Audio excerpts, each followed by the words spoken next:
Most of the time, the news I give you is current. This one's years old, but it's worth repeating because you've probably never heard about it. It's out of Salt Lake City. Um, the first piece of advice this man got was, don't take off your shoes. The second, don't go to the bathroom after dark. And this was Salt Lake County Mayor Ben McAdams. He heeded both of those pieces of advice. It didn't make him feel any less vulnerable.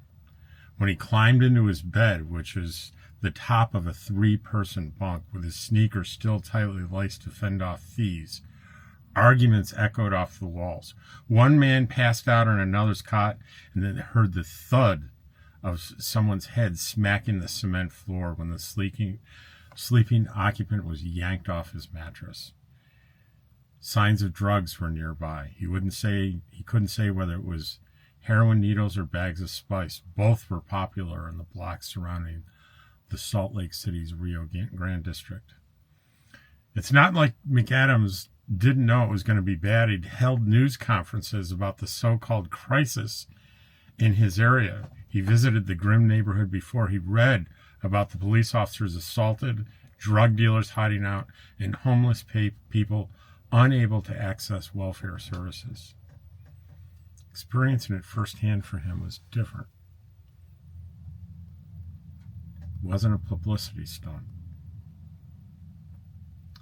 He describes it as a fact-finding mission. It was part of 3 days and 2 nights he spent as a homeless person to gather information before recommending a new shelter location.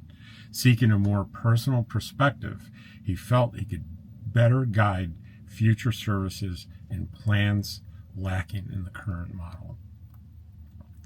The mayor left the county building at 5 p.m. on a Friday with no wallet, no ID. He carried a bag with clothes, his phone, and a 5x8 blue tarp. He was accompanied by Patrick Rember, the county's director of government affairs. The Salt Lake Tribune heard about his 70 hours on the street in April and has requested an interview since then. The mayor reluctantly sat down to talk about it. He talks about his first night. He jokes he didn't look like a mayor when he walked from State Street to the homeless district on 500 West wearing jeans and a black sweatshirt, the hood pulled over his head most of the time as the temperature dipped into the low 40s. For the first night, this meant sleeping on the street. He wanted to know why someone might choose the sidewalk over the shelter. With just their tarp and no blankets, McAdams and Remmer found a spot to snooze next to a building on South Temple. Several hundred people, the mayor noted, milled around them on 500 West as it got dark. Another 50 stood out through Rio Grande Street. Fights broke out frequently. I didn't feel safe. I absolutely didn't feel safe. It was a very chaotic environment.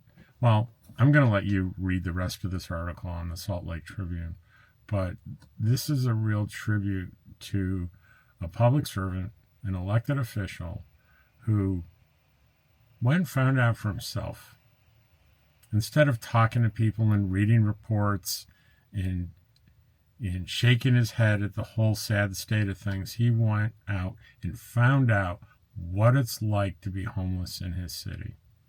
And if more politicians did this, and this kind of thing, the better off we'd all be. Take care.